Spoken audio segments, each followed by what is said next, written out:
एका व्यक्तीवर जर कोणी प्रेम करत असेल किंवा आपण प्रेम करत असेल, तर जी व्यक्ती समजा एक्स व्यक्ती आहे, एक्स व्यक्ती किंवा एक्स व्यक्ती आहे, ती वाय व्यक्तीवर प्रेम जर करत असेल, वाय एक्स मुलगा असू शकतो, मुलगी असू शकते, वाय बी मुलगा असू शकतो, मुलगी असू शकते किंवा मुलगा असू शकतो. तर असं असेल तर प्रेम करायला दोघंजणं,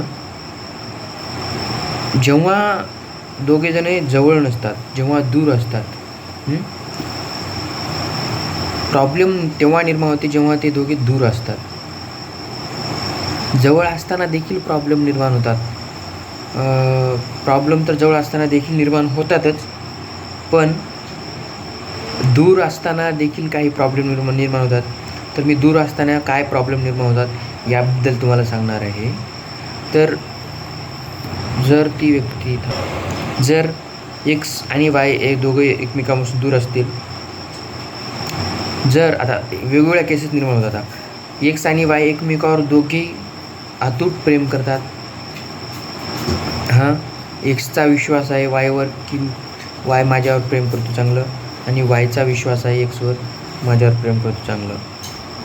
अशा परिस्थितीमध्ये जरी दोघे दूर असले तरीही येणाऱ्या प्रत्येक समस्येवर ते मात करू शकतात.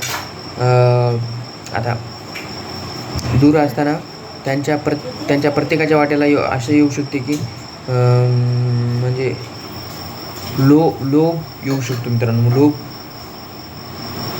लोभ हा त्यामध्ये मध्यस्थी करू शकतो.